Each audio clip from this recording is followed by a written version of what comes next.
माझी जन्मठेप प्रकरण 15. अंदमानातील बंदिवानांचे अन्न. हिंदुस्थानात या उलाढायला चालल्या असता म्हणजे 1911च्या शेवटी आणि 1912च्या आरंभी मला अंदमानच्या बंदीगृहात जवळजवळ 1 वर्ष होत आले होते. त्या उभ्या वर्षात कठीणातले ते कठीण कष्ट सोसूनही आणि बंदीशाळेतले ते अन्न खाऊनही माझी प्रकृती एकंदरीत बरी राहिली. हे बंदीगृहातील अन्न कसे असे याची सर्वसामान्य कल्पना 1 वर्षाच्या अनुभवावरून आता थोडीशी देण्यास हरकत नाही. बंदिवानास जे जेवण देण्यात येईल ते पुस्तकात केलेल्या नियमानुरूप पाहिले असता काही सरसहा अपुऱ्या प्रमाणाचे नसे. अंदमानामध्ये सर्व प्रांतातील भिन्न भिन्न जातीचे लोक येत असल्याने जेवण कटोराभर भात आणि 2 गव्हाच्या पोळ्या इतके असे आणि मिश्र पद्धतीचे असे ते ठीकच असे. परिमाणही साधारण मनुष्यास पुरेसे असे. केवळ कोलूमध्ये काम करीत असताना किंवा चक्की पिसताना मात्र अनेक लोकांस अशा विवक्षित श्रमात ते अधिक वाढवण्याची परवानगी देण्यात आली तर अन्न कमी मिळते असा प्रतिवाद करण्याचे कोणासही कारण उरणार नाही. बंदिवानात प्रथम ते सर्व अन्न खाऊनही भूक न भागणारे काही लोक असत, पण बहुधा ही स्थिती त्याच बंदिवानांच्या उदाहरणात 1-2 वर्षांनी पालटून जाई. बंदीगृहाच्या भयानछायेत 2-3 वर्षे राहूनही ज्यांची भूक मेली नाही असे बंदिवान अगदी विरळा. तेव्हा एकंदरीत अन्नाचे ठरवलेले सरसा परिमाण अंदमानात बरे आणि पुरेल इतके असे, परंतु त्या परिमाणाप्रमाणे अन्न मिळून बंदिवानांच्या तोंडात ते पडेपर्यंत मध्ये जी विघ्ने येत त्यांना मात्र सीमा नव्हती. पंजाबी आणि पठाणी मुसलमान हे बहुधा गहू खातात, त्यांना भात नको असतो. याच सद्गृहस्थातून अंदमानामध्ये राजबंदिवान आल्यापासून नेमाने वॉर्डर आणि त्यातही महत्त्वाच्या कष्टदायक कामावरील वॉर्डर बहुधा नेमले जाऊ लागल्याने त्यांना लागणाऱ्या निव्वळ गव्हाच्या पोळ्यांचा पुरवठा इतर बिचाऱ्या बंदिवानांच्या पोळ्यातून धाकदपटशाने वा लाचलुचपतीने ते करून घेत. बापड्या बंदिवानांनी भातच भात खावा आणि वॉर्डर महाराजांच्या कटोऱ्यात गुप्तपणे आपल्या पोळ्या टाकाव्यात, नाहीतर धमकी मिळालीच, बतलाएंगे तेरे को. मग त्यास कामातच कष्ट दे, त्यांच्यावर खोटे खटले भर इत्यादी प्रकारे त्या बंदिवानास ते वॉर्डर छळू लागत. हे छळणारे शेकडा 99 पठाण, पंजाबी आणि सिंधी मुसलमान असत आणि ते एकमेव स्वतःच्या अन्यायाची दात वरपर्यंत न जाऊ देण्याची दक्षता घेत. तिकडच्या नीचातल्या नीच मुसलमानातही हिंदूंचा द्वेष एका धार्मिक कर्तव्याची भावना पावलेला असतो. त्यामुळे जे असे छळले जात त्यात शेकडा 99 बंदिवानाच असत, हिंदू बंदिवान असत. या वॉर्डरास तुरुंगातच खावे लागे म्हणून जे त्याची पोळी घेत त्यास भात तरी केव्हा केव्हा परत देत. परंतु पेटी ऑफिसर आणि जमादार म्हणून बाहेर सोडलेल्या बंद्यातील जे आत अधिकारी म्हणून आलेले असत त्यांना तुरुंगात जेवण्याची आज्ञा नसे, परंतु इच्छा असे. कारण तुरुंगात जेवून टाकल्याने बाहेर स्वयंपाकाची दगदग आणि पैसा वाचे. या अधिकारवर्गाची शूक शमवण्यासाठी, भूक शमवण्यासाठी परत भात न घेताच बंदिवानास त्यांना आपल्या पोळ्या देऊन टाकाव्या लागत. नाहीतर त्या दिवशी कुठेतरी पेचात फसून 2 दंडे पाठीत बसायचे. मिर्झा खान नावाचा जो पठाण तेथे मुख्य जमादार झालेला आणि छोटा बारी म्हणून गाजलेला, तो तर इतका चढलेला होता की अनेक वेळा त्याच्यासाठी 10-12 पोळ्या गोळा कराव्यास तो कोण्या पठाण वॉर्डरास डोळ्यांनी खुणवी आणि आपण अन्नवाढीत जाणाऱ्याबरोबर हळूहळू पुढे चाले, पण डोळा त्या पोळ्या गोळा करणाऱ्यावर असे. त्या वॉर्डराने मागितल्याप्रमाणे एखाद्या हिंदू बंद्याने पोळ्या दिल्या नाहीत की लागलीच मिर्झा खान परत फिरून ज्या दिसेल त्या निमित्ताने निदान पंक्तीत तिरपा बसतो, मुद्दामपणे माझकडे पाहतो म्हणून ओरडूस त्यास त्याच्या हातातील सोट्याचे 2 रपाटे पाठीत तिथल्या तेथे हाणी. अंदमानात बंदिवानास आठवड्यात 1दा वा 2दा नरोटीभर दही मिळे. त्या दिवशी तर मोठमोठे पाण्याचे लोट भरभरून बंदिवानांना वेळेवर मारहाण करून त्यांच्यापासून दही घेऊन हे पठाण वॉर्डर आणि पेटी ऑफिसर पीत. एकदा एका हिंदू बंदिवानाने ते नरोटीभर दही एका बलुची ऑफिसरास न देता नियमाप्रमाणे पानात पडताच ते भातात मिसळले. ती गोष्ट त्या पेटी ऑफिसरला कळताच त्याने हिंदूंच्या पंक्तीत शिरून त्या हिंदू बंदिवानाच्या शेजारी एक फुटकी नरोटी पडली होती ती दाखवून म्हणले, ए हरामी, ए नरोटी को लिया. कारण तुरुंगात फुटकी नरोटी जवळ ठेवणे अपराध आहे. तू नरोटी का ठेवली असे म्हणत त्या बल्लूची मुसलमानाने त्या हिंदू बंद्याची शेंडी धरली आणि त्याच्या पाठीवर लाथ मारीत व हिसडीत जोवर ती शेंडी अर्धी उपटून हाती आली नाही तोपर्यंत तो काफर, चोटीवाला काफर म्हणून शिव्या देत त्यास मारीत राहिला. बंदिवानाची ओरड ऐकून तो मोठा जमादार म्हणजे मिर्झा खान आला आणि आपल्याच गटातील एका पेटी ऑफिसरला पाहून उलट त्या बंदिवानास नरोटी बाळगली म्हणून खटला भरण्यास गेला. मी हा प्रकार पाहत होतो. मी जाता त्यास कुणीने कळवले की माझी साक्ष दे. त्याप्रमाणे त्याने माझे साक्षीदार म्हणून नाव सांगितल्याने मला बोलावणे आले. मी जाताच बलुची पेटी ऑफिसर दही मागत होता. ते या हिंदू बंदिवानाने दिले नाही म्हणून त्याने यास असे क्रूरपणे मारले म्हणून सांगितले. तेव्हा माझ्यावरच ओरडून छोटा भारी म्हणाला, हुजूर, ए बडा बाबू, हर वक्त हम मुसलमानों के ऊपर झूठी गवाही देता है. मी बंदीपालास सांगितले की आता यावेळेस त्या पत्र्याच्या छपरीत या बलुची पेटी ऑफिसरने चोरून भरून ठेवलेला दह्याचा लोटा आहे. आता चला आणि मी तो दाखवतो. बंदीपालास मजबरवर नेणे भागच पडले. तो मिर्झा खान जमादाराच्या हस्तकास नेहमीच वाचू इच्छित असे. पण मी मध्ये पडलेला म्हणून स्वारी उठली. त्या छपरीत नरोटीच्या ढिगाळ भरून ठेवलेला त्या बलुची पेटी ऑफिसरचा लोटा सापडला. साक्ष माझीच. सुपरिटेंडंट पुढे मी त्या हिंदू बंदिवानाच्या केलेल्या अकारण आणि क्रूर छळाची आणि काफर म्हणून शेंडी उपटण्याची माहिती सांगितली. आणि जे मी सांगितलं तेच अंगावरच्या वळांनी आणि दह्याच्या लोट्याने पण सांगितलं. सुपरिटेंडंट रागाने लाल झाला आणि इतर पेटी ऑफिसरासही धाक बसावा म्हणून त्याने त्या बलुची पेटी ऑफिसरास तोडून टाकून म्हणजे त्याचा पट्टा हिसकावून घेऊन त्यास पुन्हा कामकरी बंदिवानात धाडून सक्त कष्टाचे काम करावयास लावले. अशा रीतीने काफराच्या उपटलेल्या शेंडीने मियासाहेबाची दाढी पण उखडून टाकली. अशा प्रकारे छोट्या बारीच्या म्हणजे जमादार मिर्झा खान याच्याविरुद्ध त्याच्या अन्यायापासून हिंदू बंदिवानांचा बचाव करण्याच्या प्रयत्नाविषयी आम्हास कितीदा पेचात धरी आणि त्याविषयी आम्हास किती छळ सोसावा लागेल याचे दिग्दर्शन थोडे बहुत पुढे येईल. त्याच्याविरुद्ध साध्या बंद्यात कागाळी करण्याची कोणाची छातीच नसे. राजकीय बंदिवानच जे काय साहस करतील ते. त्यातही 10-5 माणसे इतर हिंदूविषयी कड घेऊन मिर्झा खान विरुद्ध खटले भरण्यास धजत. यातील काही ठळक उदाहरणे पुढे सांगू. पण येथे ही एकच गोष्ट एवढ्यासाठी दिली की बंदिवानास जे अन्न मिळावे म्हणून नियम होते ते फारसे आक्षेपाचे नसूनही ते अन्न बंदिवानांच्या तोंडात पडेतो त्यात ज्या चोऱ्या होत त्यामुळे शेवटी ते अन्न बंदिवानांच्या प्रत्यक्ष ताटात पडे ते परिमाणाच्या मानाने बहुधा कमी असे. आता परिमाणाची गोष्ट सोडून दिली तर तेथील जेवणात दुसरी न्यूनता म्हणजे रुचीचीच नव्हे तर आरोग्यप्रदत्वाची होती. एक वेळ कमी भात द्या. पोळी पोटभर मिळाली नाही तरी चालेल, पण तो भात कच्चा देऊ नका. ती पोळी अर्धी भाजलेली, अर्धी जळलेली किंवा केव्हा कणकेचा ओला गळा असलेली देऊ नका. अशी प्रार्थना आम्हास स्वतः अनेक वेळा करावी लागेल. स्वयंपाक 700-800 माणसांचा स्वयंपाकी कोण गलिच्छ आणि सरकारी नियमाप्रमाणे काळजी न घेतल्याने केव्हा तर भयंकर सांसर्गिक गुप्तरोगाने पसारलेले. त्यांचे ते घामट कपडे, भर उन्हात वाढताना तो डोक्याचा घाम, त्यांच्या अंगावरून टप त्या वरणाच्या आणि आमटीच्या मोठमोठ्या डेग्यात पातेल्यात आमच्या डोळ्यासमोर गळतो आहे आणि तीच आमटी आम्हास भरकून मिटक्या मारीत खाणे भाग पडलेले. त्या स्वयंपाकाचा तरी काय दोष, त्या वाढप्यांचा तरी काय दोष. भर उन्हात शेकडो बंदिवानांचा स्वयंपाक करून त्यास वाढताना त्या 4-5 स्वयंपाकांचा जीव नकोसा होई. केवळ गुपचूप स्वयंपाकघरात काही एखाद दुसरी भाजी चोरून करून खाता येईल म्हणून ते ती काम करत. आणि ज्यांना तरीही ते असंही वाटत त्यांना ते नको म्हणून सांगतो कोणाला. अशा स्थितीत रुचकर जेवण हा शब्दच बंदीगृहात आम्ही विसरून गेलो. त्यातही बंदीगृहात अपराध्यास जे कोंडायचे ते त्यांना राजासारखे 5 पंचपक्वाने जोडाव्यास कोंडायचे नसून संसारातील सुखास आपण आपल्या स्वार्थांध सुखललोसे पायी केलेल्या सामाजिक अपराधासाठी आचवतो ही जाणीव अपराधात उत्पन्न व्हावी इतके त्यांचे आयुष्य बंदीगृहात निरस केले जावे यासाठी हे तत्त्व आम्हास मान्यास होते. म्हणून जेवण रुचकर नाही ही न्यूनता बंदीगृहात जाणवते ते एक प्रकारे ठीकच होते. आणि सुक्याबरोबर ओले जळावे त्यानुसार साध्या अपराधाप्रमाणे राजकीय बंदिवानासही त्यांचा स्वतंत्र वर्ग न केल्याने रुचकर अन्न न मिळण्याची पाळी यावी ही अपरिहार्य असल्याने ते गाऱ्हाणी करीतही नसत.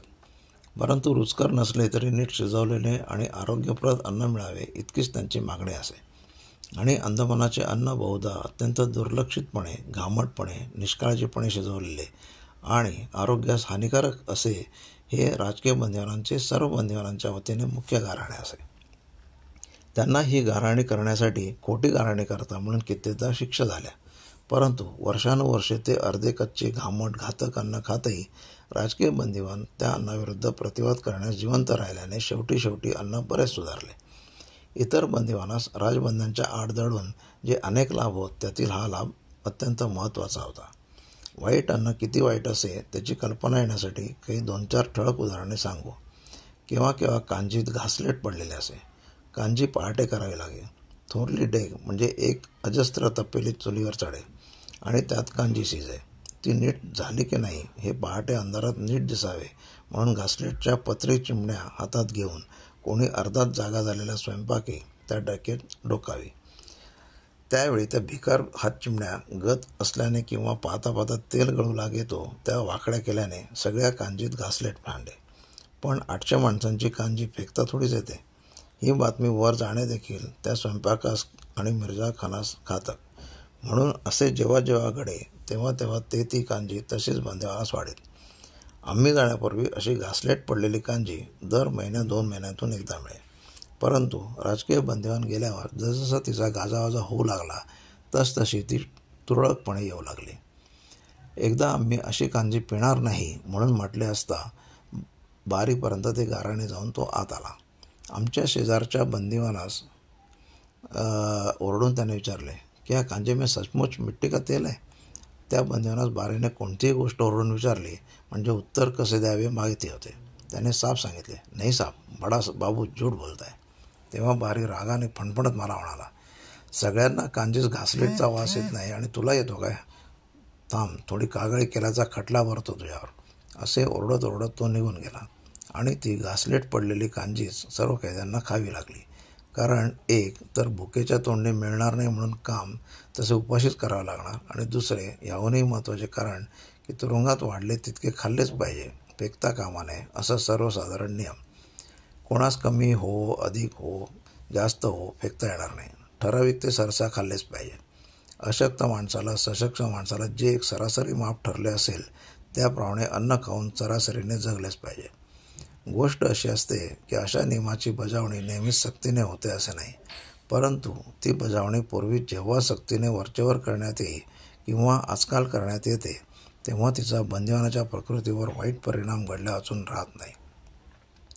आपणास प्रामाणिकपणाने नको असलेले अन्न उष्टाच्या कुंडीत फेकले असता ते तेथून बळाने त्याच्याकडून उचलून कोणा अधिकाऱ्याने त्या बंदिवानाकडून खावल्याची उदाहरणेही घडत असत.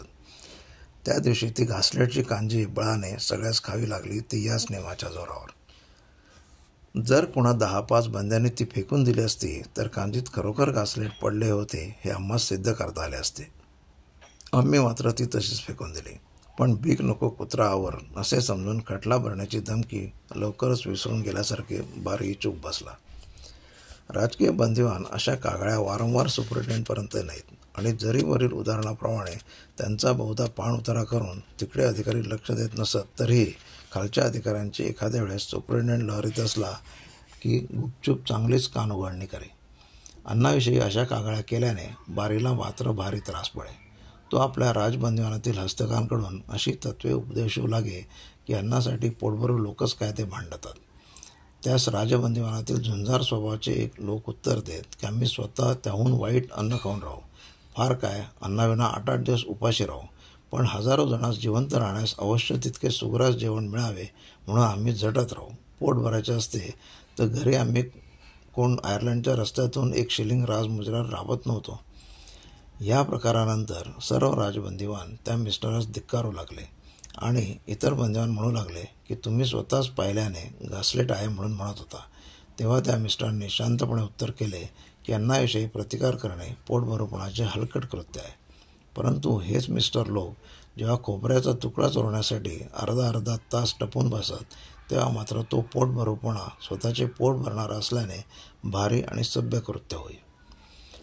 राजबंदिवानातील जे कोणी बारीसाहेबाचे पोपट होऊन अन्नासाठी पोट भरू लोकच काय ते भांडतात असे इतरांस शिकवून त्यास बंदीगृहातील अन्न सुधारण्याच्या कामी प्रतिवाद किंवा प्रयत्न करू नका म्हणून म्हणत ते स्वतःसाठी बारीसाहेबाच्या टेबलावरील फळे किंवा एखादा पावाचा तुकडा मिळाल्यास त्याचा मात्र अव्यय करत नसत. किंवा तुरुंगात कोणी गुपचूप चटणी चोरून आणली किंवा कांदा लपवून ठेवला तर तो साभार स्वीकारून चोरून चगळीत बसण्यात पोटभरूपणा मानित नसत. परंतु अशा तुसड आणि भ्याड उपदेशकांना भीक घालण्या इतके काही राजबंदिवानातील सर्वच लोक खुळे नाचत. ते वारंवार कच्च्या पोळ्या, कमी गव्हात घासलेट सांडलेली भाजी इत्यादी वस्तू पकडून त्याचा गाजावाजा आणि प्रतिवाद करतच राहत. त्यायोगे शेकडो बंदिवानास राजकीय बंदिवानांचे आगमन म्हणजे एक इष्टापत्तीच झाल्यासारखे वाटत असे. जरी त्यांच्यात बारीसाहेबांविरुद्ध साक्ष देण्याची धमक नसे तरी आतून ते राजबंदिवानास कृतज्ञ भावाने अनेक प्रकारे सहाय्य करत. किंबहुना त्यांचे मनपूर्वक सहाय्य आणि सादर प्रेम यांचा आधार नसता तर राजकीय बंदिवानांच्या छळास पारावार उरला नसता. उघड साक्ष देण्याची त्यांचीच धमक नसे असे नाही, तर राजबंदिवानातही बारीविरुद्ध साक्षी देण्याचे धाडस सर्वच करत नसत. एकदा एका राजबंदिवानाने घासलेट सांडलेली काजी पकडली. तो ती खाण्याचे नाकारून बसताच इतरही 2-4 राजबंदिवान ते ज्या भागात होते ते कांजी खाईन असे झाले. ते पाहता साधे बंदीही त्यास थोडेसे मिळाले. होता होता बारी आला आणि दरडावून त्या उत्तर हिंदुस्थानीय राजकीय बंदास म्हणाला, तू खोटे बोलून बंदिवानांची टोळी बिथरवतोय. पहा, तुमच्यातले सुज्ञ आणि समंजस गृहस्थ कसे कांजीविरुद्ध चकार शब्द बोलत नाहीत. असे ओरडत तो त्याच्या एका राजकीय बंदिवानातील माणसाळलेल्या गृहस्थास म्हणाला, वेल मिस्टर, कांजीत घासलेट आहे हे खोटे ना? तेव्हा मिस्टर म्हणाले, मला काही वास येत नाही आहे. झाले. ते समंजस ठरले आणि इतर सर्व बंदिवान खोटे ठरले. बारीच्या नाकाला जर घासलेटचा वास कांजीत ते भरडवा पडले असले तरी येता येईना. अंदमानमध्ये एक भयंकर जातीची गोम आहे. आम्ही मागे सांगितलेच आहे. त्या गोमीची लांबी 1.5 फूट असून विष ज्वाज्वल्य असते. सकाळी बंदिवानांची एक टोळी बंदीगृहाकरता भाजी आणण्यासाठी धाडण्यात येते. रानात आणि मार्गाने ओसाड जागेत त्या देशात अळू यथेच्छ उगवते. त्यातच काही पालेभाज्याही उगवतात. ती टोळी हातात मोठमोठे विळे घेऊन ही बेटेची बेटे सरसा कापेत जाई आणि त्या कापलेल्या पाल्याचे ढीगचे ढीग रचून मग ते गाडीत भरून बंदीगृहात धाडण्यात येत. तेच मोठमोठ्या जुड्या करून 2-4 विळीवर घाव मारून त्या भाजीच्या प्रचंड ढेगेत टाकण्यात येत आणि उबाळले जात. बंदिवानांची भाजी शिजवण्याचा बहुधा हा प्रकार असे. अशा चालढकलीत इतका निष्काळजीपणा केला जाई की केव्हा केव्हा त्या भाजीच्या पाल्यात मोठ्याल्या गोमी आणि सर्पही त्या ढेगेत शिजले जात. अर्धी कच्ची ती भाजी जेव्हा वाढण्यात येईल तेव्हा ते सपासप वाढले जात. खाताना भाजीतले पान म्हणून उचलावे तो गोमादी आहे. परंतु अंदमानातील ही गोमीची आणि सापाची भाजी जरी एक आश्चर्यकारक मेवा होता तरी त्याहूनही आश्चर्यकारक मेवा म्हटला म्हणजे या प्रकारच्या भाजीत बारीसाहेबांच्या शब्दाचा आणि समर्थनाचा मसाला. आम्ही एकट्यानेच नव्हे तर अनेकांनी, बऱ्याच राजबंद्यांनी स्वतः या गोमी भाजीतून काढून दाखवल्या आहेत आणि लगेच बारीसाहेबांपर्यंत जाऊ नये म्हणून प्रतिवादही केले आहेत. परंतु त्या निर्डावलेल्या अधिकाऱ्याने हसून उत्तर द्यावे, ओह इट टेस्ट वेल. सुपरिटेंडंटपर्यंत कागाळ्या केल्या तर तेही होस हो करून निघून जात. निरुपायाने गोम किंवा सापाचा तुकडा फेकून देऊन बंदिवानांनी ती भाजी तशीच खावी. नाहीतर खावे कशाशी? आणि खाल्ले नाही तर कामात थोडीच सूट मिळणार. ते काबाड कष्ट काम करावे कशाच्या बळावर? हा पेच बारीस माहीत असे आणि म्हणून तो आणि कोणीही अधिकारी तिकडे फारसे लक्ष देत नसत. केव्हा केव्हा माझ्या आणि इतर राजबंद्यांच्या प्रतिवादाचा परिणाम होऊन बारीस थोडाफार ठपका मिळत असे. अशा वेळेपैकीच एका वेळेस या गोमीच्या प्रकारावरून बारी मला शांतवण्यासाठी गोंजारीत म्हणाले होते, oh mister Savarkar, don't think much about this scoundrels. मी तुम्हा एकट्याला पाहिजे तर भाजी करून देतो, पण या बंदिवानांसमक्ष तुम्ही अन्नाभिन्नातले न्यूने ओळखीस आणू नका. ती गुरे आहेत. पाहता पाहता ते माझ्या डोक्यावर चढतील. आजवर अशा शेकडो गोमी या लोकांनी गुपचूप फेकून देऊन भाजी खाल्लेली आहे, पण त्यातला कोणीही मेलेला नाही. एकूण अशा विषारी भाजी खाऊन बंदिवान मेले किंवा मग ती सुधारण्याची योग्य वेळ येईल अशी बारीसाहेबाची समजूत होती. दरडावण्याने किंवा गोंजारण्याने अन्नाविषयी किंवा इतर गोष्टींविषयी बारीसाहेबांच्या आणि इतर व्यवस्थेच्या विरुद्ध आम्ही केलेल्या प्रतिवादाची तोंडे बंद न झाली तर ती बंद करण्याचा आणखी एक उपाय बारीसाहेब आणि मिर्झा खान यांच्या पाशी असे. तो म्हणजे अशा गोष्टीचे, उदाहरणार्थ प्रस्तुत प्रकरणी अन्न वाईट रीतीने शिजवल्याचे किंवा कमी दिल्याचे उत्तरदायित्व कोणातरी हिंदू पेटी ऑफिसरच्या डोक्यावर बळाने लादणे. कांजीत घासलेट पडले किंवा भाजीत तेलच घातले न जाता सगळे तेल चोरीस गेले तर आम्ही गाजावाजा न करता मिर्झा खानाने बारीपुढे त्या दोषाचा जबाबदार म्हणून कोणातरी हिंदू पेटी ऑफिसर म्हणून उभा करावा. बारीने ते जाणून बुजून खरे मानून आम्हाला सांगावे की पहा, कांजी बिघडवली म्हणून या हिंदू पेटी ऑफिसरवर आता खटला भरावा लागेल. अशावेळी एका निरपराधी हिंदू बंदिवानास शिक्षा करून त्याच्या अधिकारावर कोण्यातरी पिडक मुसलमानाची नेमणूक तरी करावी किंवा खटला भरू नका, आम्ही आपले गाराणे परत घेतो असे म्हणून चूप तरी बसावे, असा पेच आम्हास पडे आणि स्वतः आम्ही तरी अशा प्रसंगी बहुधा चूप बसत असू, पण एका हिंदूस विनाकारण अधिकारावरून काढण्यास कारणीभूत होत नसो. तथापि या सर्व उपायांनाही जेव्हा काही केल्या, राजकीय बंदिवानांचा बंदीगृहातील अन्न सुधारण्याचा उद्योग शिथिल होईना, तेव्हा शेवटी आमचे अन्न, विशेषतः भाजी आणि पोळ्या, सगळ्यांपेक्षा नीट शिजवून भाजून आणल्या जात. पर्यवेक्षक मधून अन्न खाऊन पाही. त्यास दाखवण्यासाठी काही चांगल्या पोळ्या भाजून ठेवण्यात आलेल्याच असत. त्याच राजकीय बंदिवानास वाटण्यात येत. त्याप्रमाणे राजकीय बंदिवानांना तरी थोडेसे बरे अन्न मिळू लागले. हा या चळवळीचा महत्त्वाचा लाभ झाला. कारण त्या वर्गातील लोकांवर बंदीगृहाच्या कुग्रास आणि कच्च्या अन्नाचा परिणाम जन्मभर काबाड कष्ट आणि ओले कोरडे अन्न याशी परिचित असलेल्या सर्वसामान्य बंदिवानांपेक्षा अधिक घातक होई हे सांगावयास नको. आरोग्यकारक अन्न ही विलासाची गोष्ट नसून जगावयाचे साधन आहे आणि स्वार्थपरायणतेचा लवलेश स्पर्श न झालेल्या आणि मार्गाचा प्रश्न सोडला तरी परार्थरत असलेल्या त्या कष्टभोगी लोकांचा संघ जिवंत राहणे हे समाजहितास निःसंशय अधिक लाभकारी होते, अशा विश्वासाने आणि बुद्धीनेच ही चळवळ चालली होती. आश्चर्याची गोष्ट ही की या चळवळीत बारीच्या त्रासास भिवून जे चळवळीत पोटभरूपणाची चळवळ म्हणून आपल्या त्या भाडपणास छपू पाहत, त्यासच राजकीय बंदिवानांसाठी जेव्हा बारी स्वतंत्र अन्न काही अंशी करू लागला, तेव्हा त्या नीट भाजलेल्या पोळ्यांवर राजबंदिवान म्हणून अधिकार सांगण्यास मात्र काही एक संकोच किंवा पोटभरूपणा वाटला नाही. राजकीय बंदिवानास थोडेफार बरे अन्न मिळाल्याने एक लाभ झाला तरी त्यायोगे ते स्वस्थ बसले नाहीत, तर वेळोवेळी इतर बंदिवानास पुढे करून किंवा स्वतः त्यांची अन्नाची गाराणी लढून त्यांनी बंदिवानांच्या अन्नात 5-6 वर्षात ठळक फरक घडवून आणला. पुढे एक पर्यवेक्षक चांगला आला आणि त्याच्या येण्यास आणि त्याच्या चांगुलपणास जागे ठेवण्यास हिंदुस्थानातील वर्तमानपत्रात आणि कौन्सिलात जी अंदमानविषयक चर्चा चालू झाली तिचाही उपयोग झाला. त्यामुळे अन्न हळूहळू सुधारत साधारण बंदिवानांचे हे कष्ट बरेच कमी झाले. अन्न वाईट, आरोग्यघातक आणि क्वचित प्रसंगी कमी मिळत असल्याने जितका त्रास होई तितकाच त्रास खाईतो ज्या पद्धतीने बंदिवानास वागवण्यात येई त्या पद्धतीनेही होत असे. कारण जेवणाच्या वेळेस बंदिवानांच्या पंक्ती भर उन्हात किंवा पावसातही बसवण्यात येत.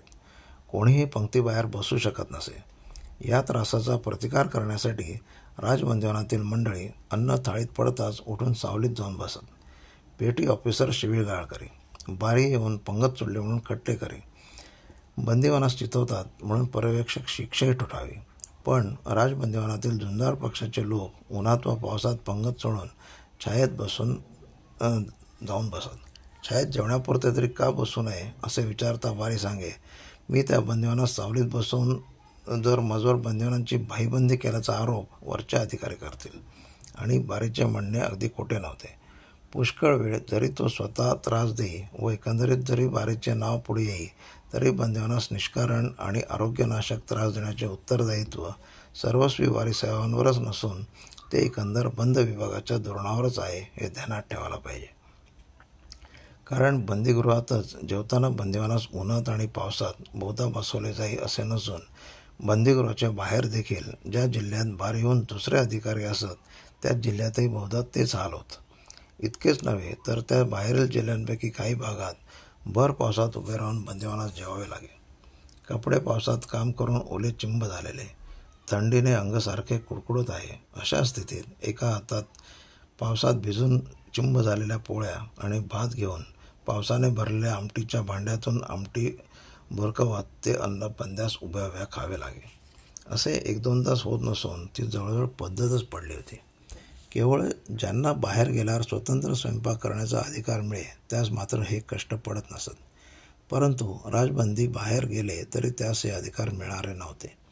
म्हणून बिचारास कुठेही गेले तरी एकतर हे हाल सोसावे लागत, नाही तर जे त्यांच्यात हे हाल सोसून निमूटपणे जगण्यापेक्षा या हालांपासून सर्व बंदिवानांची मुक्तता करण्यासाठी झगडत अधिक हाल झाले तरी सोसण्यास पुढे होत त्यास अधिकाऱ्यास रोषास पात्र होऊन निमूटपणे जगण्यापेक्षा या हालांपासून सर्व बंदिवानांची मुक्त करण्यासाठी झगडत अधिक हाल सोसावे लागत.